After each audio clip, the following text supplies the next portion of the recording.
Well, good afternoon, everyone. Welcome to our April Sustainability Chats.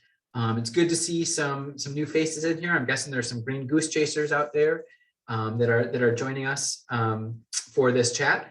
My name is Casey Meehan. I am the Director of Sustainability and Resilience at Western Technical College. And I also serve as a program director at the Sustainability Institute. So the Sustainability Institute is a 501c3 that's located here in La Crosse. It's actually headquartered at Western, but it's its own separate thing. Our mission at the Sustainability Institute is to promote a positive vision of what a sustainable future could look like in the Driftless region, and then to celebrate the efforts that are already underway. Now, the typical format, if you haven't been to one of our sustainability chats before, we do about a 20 to 30 minute presentation. We'll hear about a 20 to 30 minute presentation from our guests, and then we'll have time to field some questions from you. We will be monitoring the chat box. So if you have a question or a concern, please type it in the chat box. And to access that chat box, click on the conversation bubble icon that's located on the toolbar of your Zoom screen. And also just for logistics, if you could please keep your microphone and your camera off, that would be fantastic. It just helps with this stream. So today we're going to be speaking with Mike Harrow of Xcel Energy. And in order to best present information that you'll find useful, if you could answer the poll that's now on your screen, just with those couple of questions.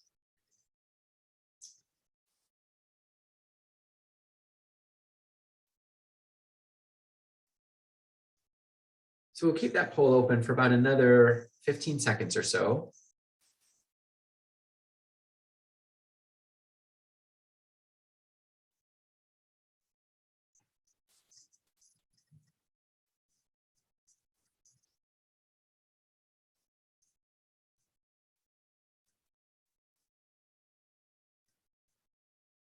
All right, great. With 86% of our attendees participating right now, it looks like we're really split. So about half of you have heard of Xcel's carbon neutral goal or carbon neutrality goal, and about half of you have heard of Xcel's Renewable Connect program. So that's great information that Mike will be able to use to tailor the presentation a little bit. So our work at the Sustainability Institute is guided by the UN Global Goals. These are also called the UN Sustainable Development Goals, or if you're playing the Green Goose Chase, you might know them as the Good Life Goals. Now, these goals are a plan to address some of the world's most challenging problems and move the whole world closer to thriving. Goal number 7 is about using clean and affordable energy. One of the issues that we need to address is how we power our lives in a way that doesn't contribute to global warming. And furthermore, not only how do we do that, but how do we make that transition in a way that's just and doesn't leave other people behind? Now, the reason why this is so important is because if we look at our total greenhouse gas emissions in the US by sector, about 25% of greenhouse gas emissions come from producing electricity. So that's a really big deal, right? And if we can work on really hard on making renewable electricity, that's going to go a long way in reducing our greenhouse gas emissions and then lessen the problem of global warming. So we have Mike Harrow here with us today. And Mike is the Xcel Energy Community Service Manager in the La Crosse area. He's worked for Xcel for 34 years now. And prior to that, he was actually with Trane as a facilities engineer. Now, if the name sounds familiar or the face looks familiar, it's no surprise. He's active on a lot of boards and volunteer activities here in the La Crosse area. And he's really passionate about helping others. So he's got a bachelor's degree in mechanical engineering from UW-Madison, and he's also a registered professional engineer in the state of Wisconsin. Mike is originally from Madison, and he's married with 4 grown children and 5 grandchildren. So without further ado, Mike, why don't you take it away? Thanks, Casey, and thanks to Carrie too for inviting me here today. I'm happy to be presenting. We'll get there it is. Couple caveats before we start. Number one, I apologize. Some of the slides may have fairly small font, but don't worry about it. I'll talk over that and review that with you. When I put this together, I pulled in some other slides and didn't have a chance to make the fonts bigger. The other one is I apologize in advance for my voice. I've been presenting and leading meetings for 2 days, and my voice is in tough shape right now, but I have 3 bottles of water and 3 lozenges next to me here. So if you hear pauses, it's me re-energizing my voice. So I'm really happy to be here. The way I'm going to structure this today is I'll do an overview of Xcel a little bit so you know who we are.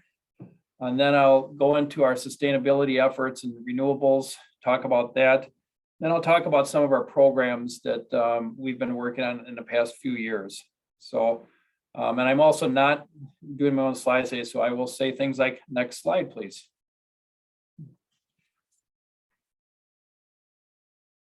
So Xcel is, if you're not familiar with us, we're in 8 states. We consolidated with another company out of Colorado about 20 years ago now. We're one of the largest combined gas and electric utilities in the nation. Our main load centers are, we serve Minneapolis, Twin Cities area. We also serve the Denver, Colorado area. And as you can see on the slide, 3.7 million electric and over 2 million natural gas customers. We have a large transmission system that we own, and we have generation. And we're really made up of 4 operating companies. I'm in the NSPW, Northern States Power Wisconsin, which is our legacy company. It's been around a long time. In fact, it's been around in La Crosse area since 1924. Next slide, please. Just to dive down a little bit deeper in Wisconsin, we serve 500 communities in that swath of red there. Our biggest communities are La Crosse and Eau Claire. Our territory, as we go from about Viroqua all the way up to the Bayfield Cornucopia area there. And we don't serve that whole area. I mean, we're surrounded by cooperatives, and there's some municipal utilities in there, but we do serve 250,000 electric customers. And we are actually about the 4th largest utility in the state of Wisconsin. But like I said, if you look at our whole map, we're fairly large nationwide. Next slide. We're very proud in Wisconsin and with Xcel Energy, and I'll go through some of the Xcel stuff later on our efforts here in Wisconsin. We are the #1 sustainability and renewable energy company in Wisconsin out of utilities, even though we're not the largest. We do, on the slide there, we show the French Island plant is in your upper left. That's a plant that burns wood waste and refuse derived fuel, which is the light burnable stuff out of your garbage from La Crosse County and other areas around the area. The lower right is our Bayfront plant up in Ashland, where we burn wood waste. We have 19 hydro dams in Wisconsin, and we've expanded our solar offerings to our customers. That's shown down below to the left. There are wind turbines shown there. We don't have any wind resources in Wisconsin, but if you're driving out west and you get to the west side of Minnesota or the Dakotas, we own many of those and operate many of those wind turbines that are out there. Next slide, please.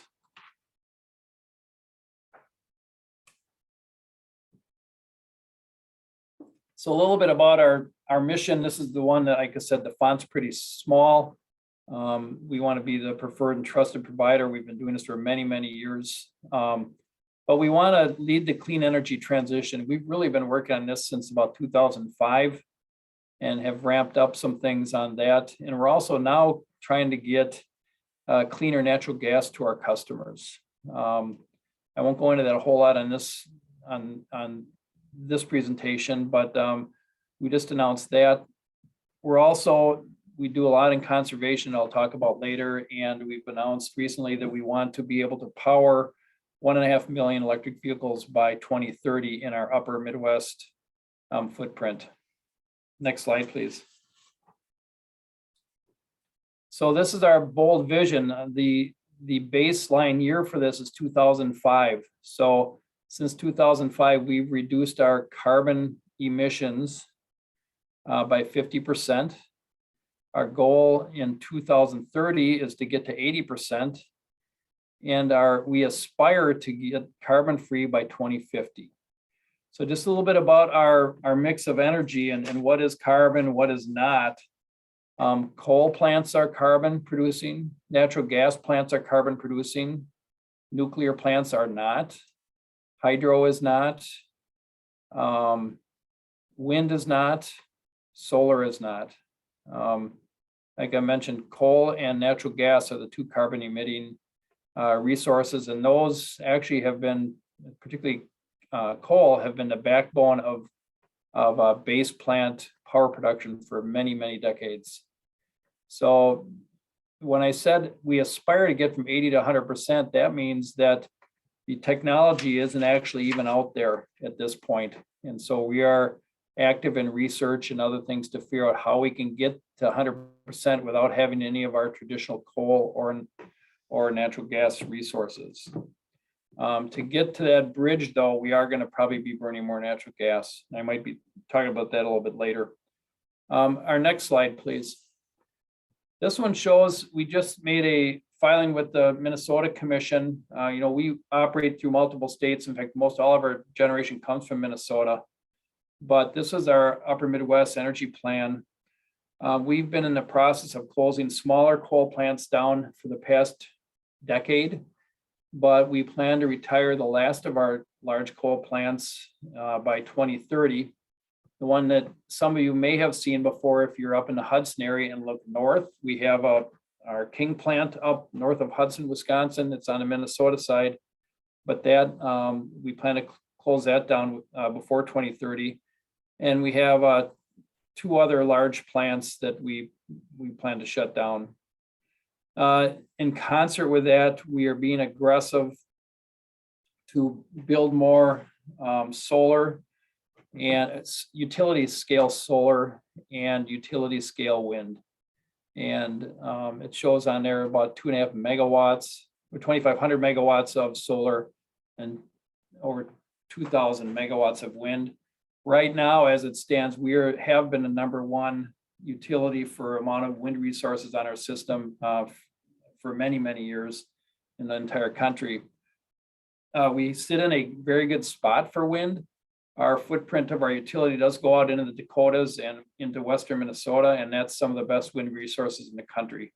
So we've taken advantage of that by tapping into those wind resources. To do all this, though, we are still going to have to continue our nuclear fleet. We have 2 sites and 3 reactors, and we plan to continue to upgrade those and to renew the licenses on those plants because it is a carbon-free source for us, and it's a base load plant. Like I said earlier, to get to that, enable a carbon-free future, we plan to use our gas facilities to bridge that gap. You notice I say we're not going to be 100% renewable because we don't at this point think that can be done just by relying on gas or on wind and solar. As many of you know, those are intermittent resources, meaning if there's no sun, there's not a lot of solar, and if there's no wind, the turbines don't turn and there's not a lot of electricity produced. Next slide, please. So this shows our current energy mix right now. So if someone asks, well, how much of my electricity comes from renewable, you would be able to say on the far right there, 33% comes from wind, solar, and hydro. As you look down below there, by 2030, that's going to be up more towards over 50%, 55%. But you can see also up in the left-hand corner right now, we're at 18% coal. That is way down from what it used to be. And into 2030, we will not have coal on our system. And also in 2030 will be 81% carbon free. Like I mentioned, that's our goal, 81%. Next slide, please.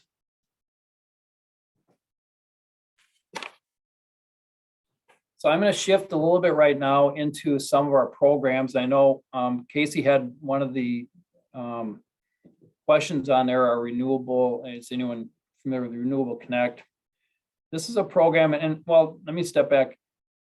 We've seen more and more solar going on to houses and some of the businesses around here. Solar prices had been really dropping. And in combination with that, the federal government had some grants out there, incentives to put solar.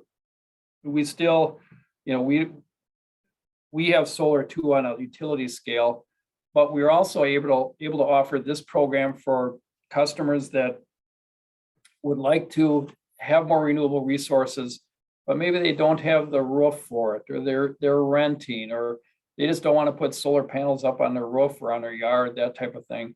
This program allows customers to increase their renewable resources by signing up for blocks of kilowatt hours from some of our fields.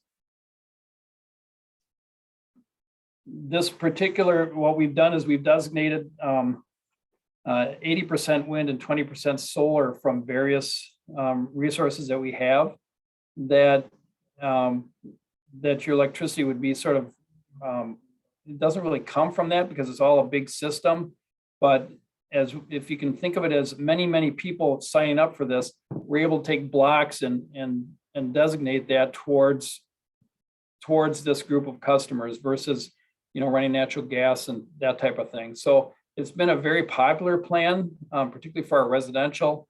It's fairly flexible. You can go month to month or a 5-year term. If you go on a 5-year term, you do get a better credit. And there are renewable credits that are associated with this, and those are retired on behalf of the customer in your name. So I have an example of this that I just put together just to give you an idea. It doesn't cost a lot to do this. It doesn't cost, next slide, please. What you can do with this, like I already showed you, probably, I think it was 30% of your electricity in your house right now is renewable.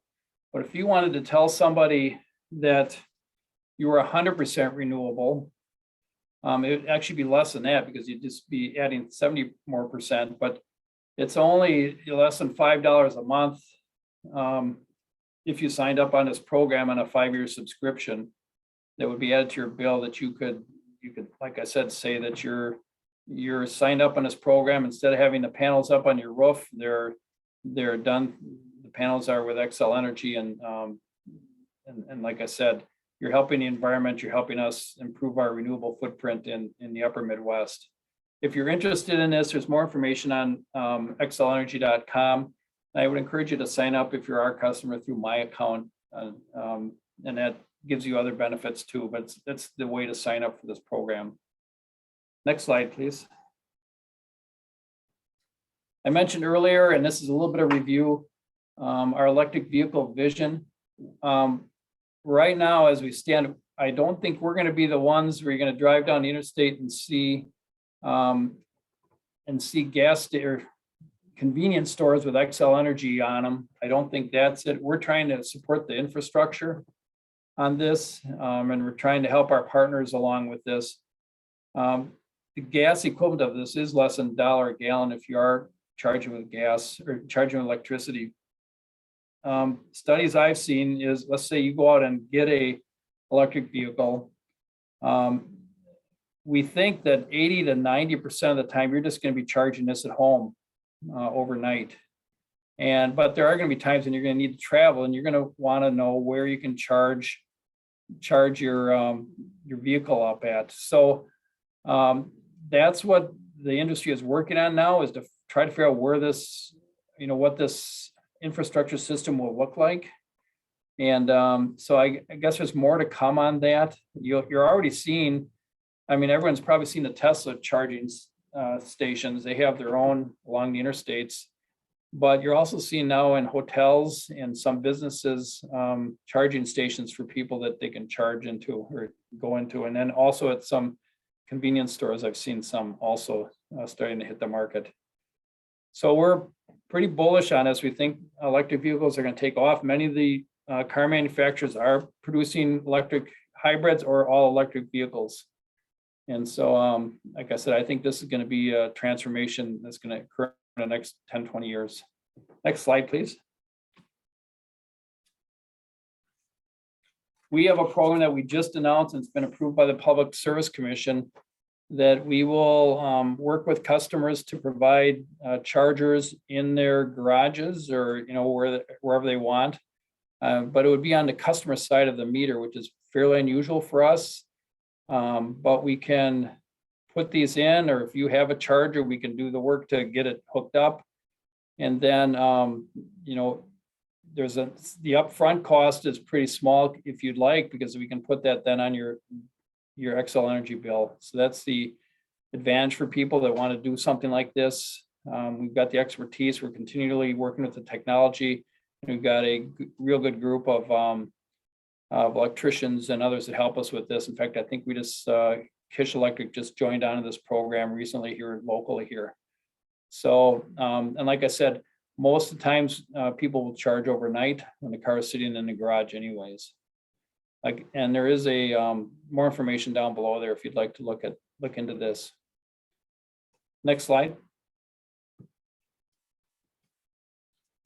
So we've been doing this for many, many years. It's programs to focus on energy. You may see ads, you might see billboards, you might get emails on this. What happens? Well, history on this is we used to have our own programs. Then years ago, they were going to deregulate the electricity in the state of Wisconsin. And one of the first steps is to make it so there's one central place for rebates and incentives. And they only got to step 4 of 12 to deregulate the state. This is one of the steps that was implemented before the rest of it was abandoned. But what happens is if you're an electric customer almost all over the state, you pay a little bit each month into a fund which goes through us if you're our customer and goes to focus on energy. They administer the programs. Selfishly up here, we want our customers to use as much of that incentive as possible since it's being collected from here. But they have all kinds of programs that I would encourage you to go on their website. Installation programs. Sometimes they have, if you upgrade your air conditioning unit, all kinds of things, lighting programs. They have some great deals once in a while on light bulbs for LED light bulbs that I've taken advantage of. So it continues to be a strong point for us because the best way to reduce energy is to conserve. We can do all kinds of things on our end, but if our customers are conserving, that's probably best, and we don't have to build more power plants. Next page, please. So we work with a lot of customers. You might recognize some of them here on various programs that we have for large commercial, large businesses, but we work a lot with our residential customers too.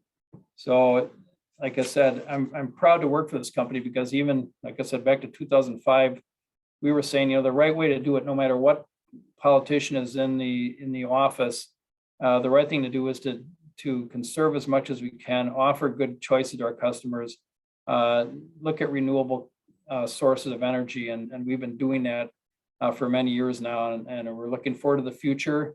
It's a little scary because some of the technology we're going to have to rely on to get us at this carbon-free goal, but we are the first utility in the country to announce that carbon-free goal, and many others have followed since then. So that's the end of my, next slide, please. That's the end of my remarks, and I'd be happy to take some questions. You bet. We've got a couple for you here, Mike. So first of all, what are the plans for the waste to energy facilities, like the one on French Island with the 100% carbon-free goal? Are those going to be retired by 2050, or where do you see happening with all that? Well, great question. We have 4, I think it's 4 waste energy type plants in between Minnesota and Wisconsin. One of them is in La Crosse, though, in Wisconsin. The one is in Wisconsin. It's pretty complex. So what that is the boiler part and the turbine part of that plant, if anyone's ever been out on a tour, are owned by Xcel. We responded to a request for bid years ago to put the front end on, where we receive the garbage, separate it out, send what can't be burned to the landfill, but what we can burn, we burn it and mix with wood and make electricity. So we do have a contract through 2030 with the County of La Crosse to keep that operation going. It's been a great partnership, and has reduced the need for a couple landfills in La Crosse County. But there's a lot of factors that go into this. Number one is, yes, that is a carbon producing plant, but we're studying, and this is, everyone has maybe heard of PFAS and things like that. We're looking at some of those things, because that is that can be a PFAS eliminator by burning it. It's also a carbon producing one, but you can say, if that garbage all went to the landfill, that produces methane, which is carbon producing. So it might even be a net zero or a negative effect by doing what we're doing and producing electricity, burning this at a very high temperature to produce electricity. So the jury is out on that. I think it's a great plant, and it's got so many advantages. It is a very small plant in our fleet, though. A normal large natural gas, or in the olden days, a large coal plant could be 500 megawatts, and this one's 30. So it's very small. We only operate it 5 days a week.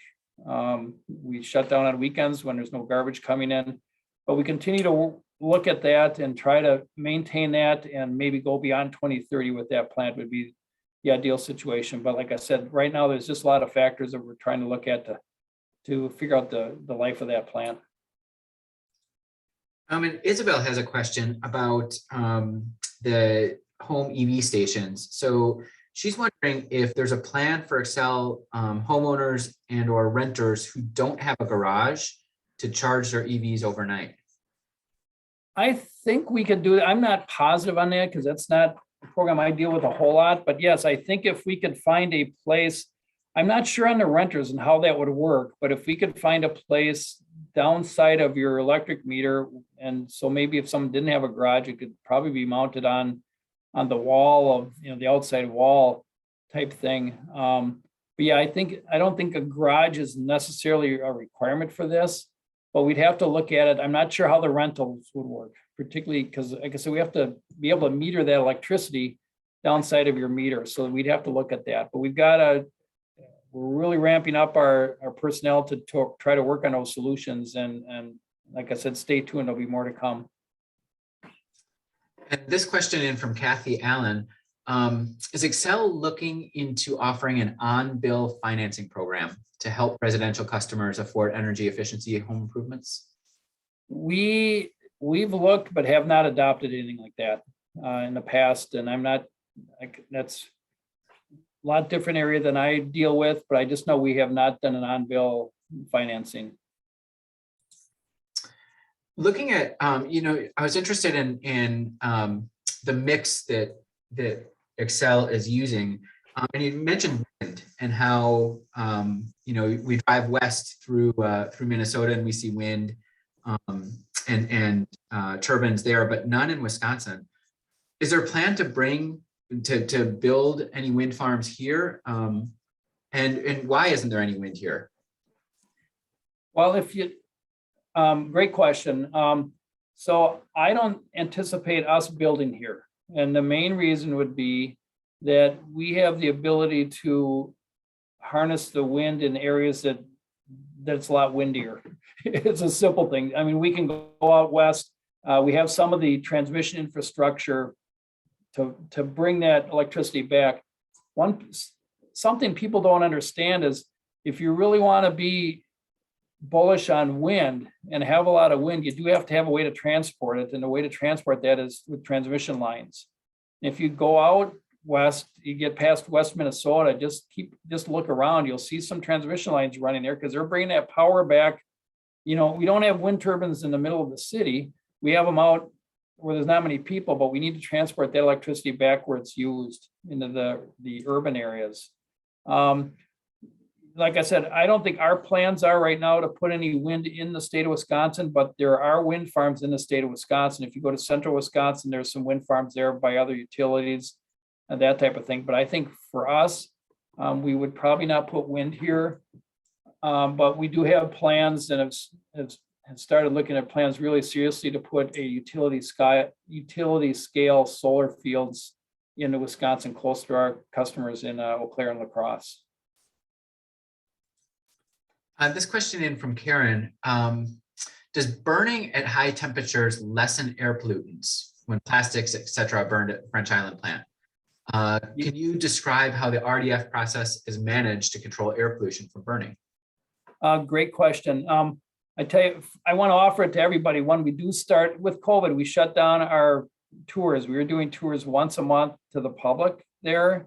And it's a great tour. You'll be able to see it from the moment the trucks dump off the garbage. You wouldn't believe all the stuff we find in there. And then through the conveyor, through the flail mills where we separate it all out. But when you get over to the plant site, and this is part of the tour in our control room is really run by, and all the measurements are run by like 4 or 5 factors, and they're all environmental things, SO2, opacity, things like that. That we're operating that plant on stained blower limits. So yes, when you burn certain things, it helps on the pollutants, and we're consistently way below the limits that for our plant. Years ago, the county made an investment and we made an investment. Our plant was deemed a large combustor, and only because we have a couple backup diesel generators there that we rarely use. The plant itself is not large, but it elevated us to be able to have to monitor and put in various filters at a very tough level to do that. But we were able to do that, and we reduced most of the pollutants off that plant after that project was done by 80 to 90%, or 90 and more. So it's a very well-run plant, but I would say we really run that plant based on the environmental readings that we're getting off of the items that we're burning there and keeping those below our limits that are allowed by the DNR. Great question, though. You mentioned that one of the best ways that we can reduce greenhouse gases and all that from the energy sector is just being more mindful of how we use it and conserving more at home. What would you say, what are the top 2 or 3 ways that people can do that at home? If they're not going to put up solar or things like that, what are the 2 or 3 ways that people can best conserve energy at home? Well, a couple of ways. Number one is, watch your thermostat. I mean, in the summer, maybe have it up towards 77, 78 or whatever during the day. Have a programmable thermostat so you can, change it, the settings at night. Same thing with the heating. That type of thermostat helps with your heating. For every degree in the winter that you can keep it cooler, so instead of 70, let's say keep it at 68, that 2% is actually will translate to 2% less on your heating bill. And speaking of heating, the gas prices, the gas commodity prices from the wells, and then once we get transported here, and that's a pass-through cost to us. We don't make any money on it. We buy it the best we can. We bring it here. Those prices, unfortunately, are way up again. Now, if you're a homeowner, you're not going to notice it much now because you might only be using it for your gas stove or your dryer or your water heater. But I'm really hopeful those prices come back down because we had high prices last winter too. Like I said, that's just a pass through that we have to pass through to our customers. On the electric side, though, I would say, these LED light bulbs, I think, have been a game changer as far as reducing electricity and usage in the home. So you've got on the electricity side, you've got your air conditioning, LED light bulbs. If the sun is coming through your windows, that's just a lot of solar heat coming in. And if you're trying to cool that, close the shades down, insulating your attic. I mean, I was surprised. I've lived in my house for 20 some years and realized there were some areas that were never insulated properly. I just finally redid all of that, made a big difference. So just simple things like that. And there's all kinds of resources out there for people to look at to try to find ways, change a filter in your air conditioning system, have someone come in every couple of years to tune that up. Just keep your own equipment operating at peak efficiency, I think is certainly one of a number of good recommendations. And I would echo your earlier on in your talk, echo your recommendation for Focus on Energy. They have a lot of resources there for people to take advantage of, whether it's programmable thermostats. They've got grants for those that'll cut that price significantly down if you want to get one of those. Let's talk just for a minute or two here, a couple minutes on sort of bigger picture. I know that there's a big call right now for electrifying everything and getting rid of natural gas altogether. Just because it's a direction I think we have to go. Natural gas is fracked gas. Usually it's still it's methane, right? And we know that methane is a more potent greenhouse gas than CO2 is. So it's something that we're going to have to move away from.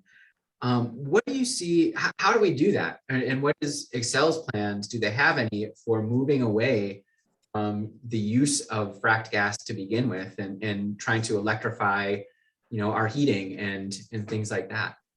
Yeah, great question, Casey. There's a couple things. Some of them I don't know a ton about, but I know we actually have an effort now to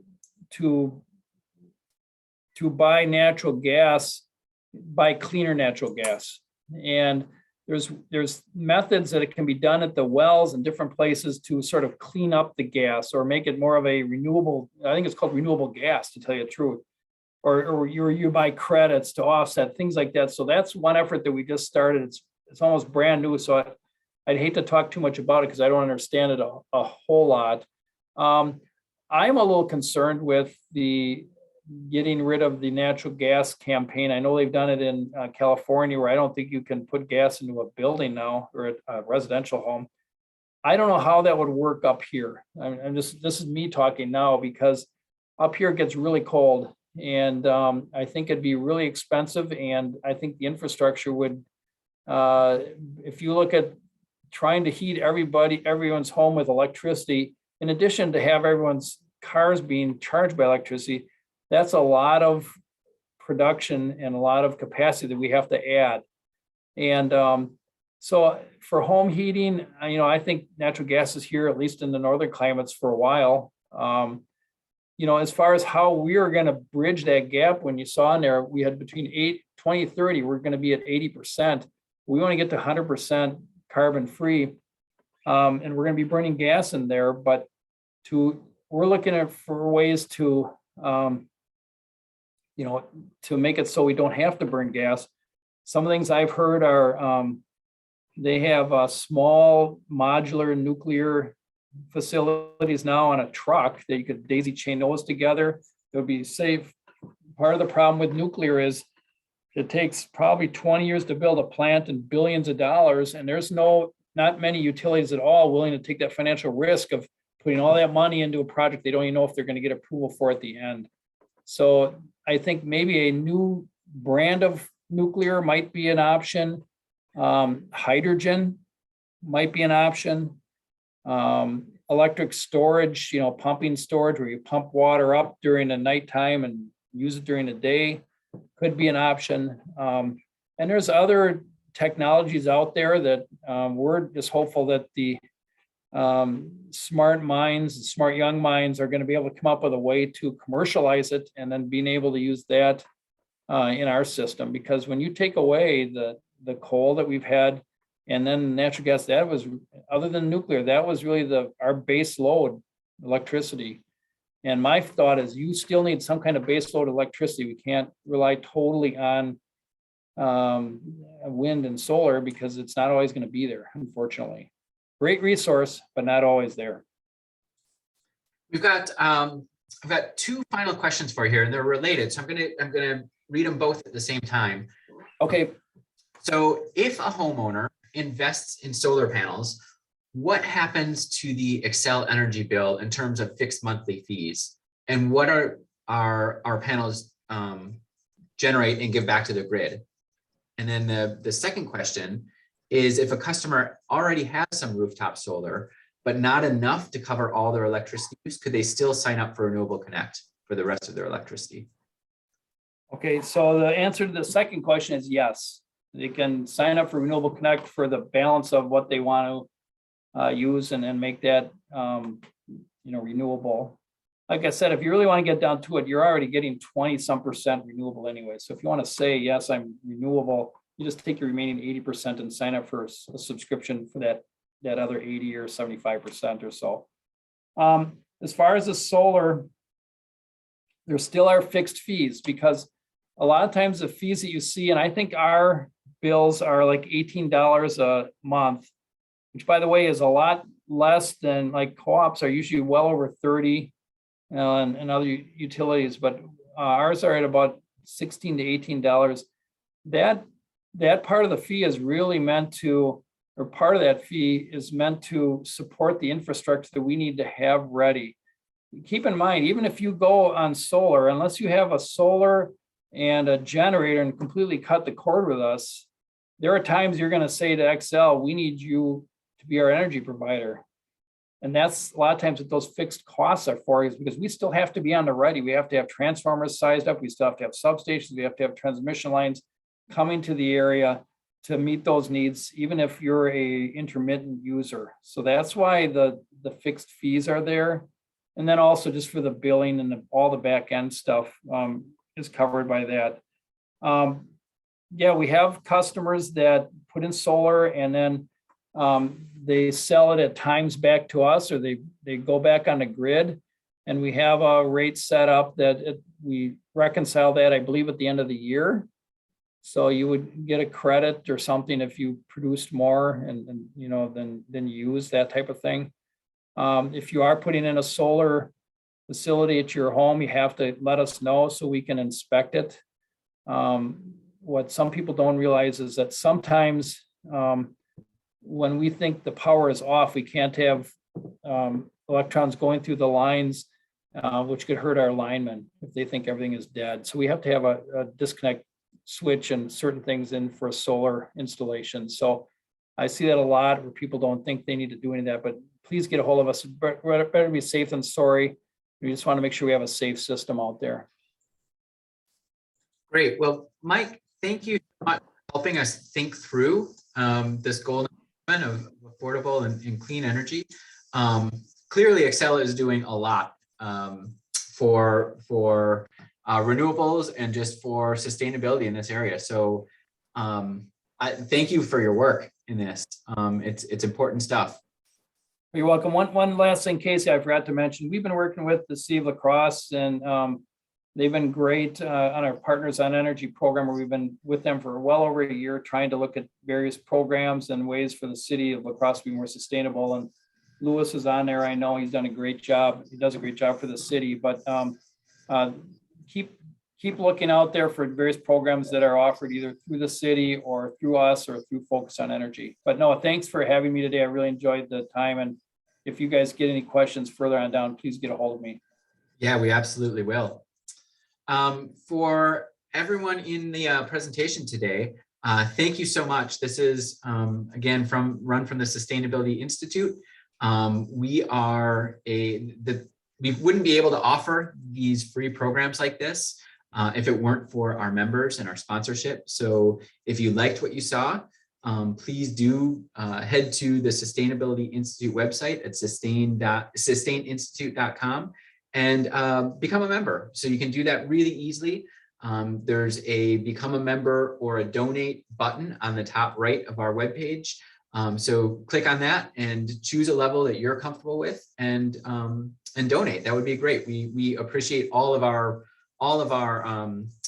members. I'd like to first of all say thank you to our promoter, champion, and advocate members: Wade Hackbarth, Glenn Jenkins, Jacob Siamas, Raj Schnick, Dorothy Leonard, Lynn and Todd Huffman, and Lee Rosh. And thank you to a new recent donor, Dale Norris. So you'll see in front of you right now, there is a poll just to let us know how we're doing. So if you could take a couple of seconds to answer that, that would be wonderful.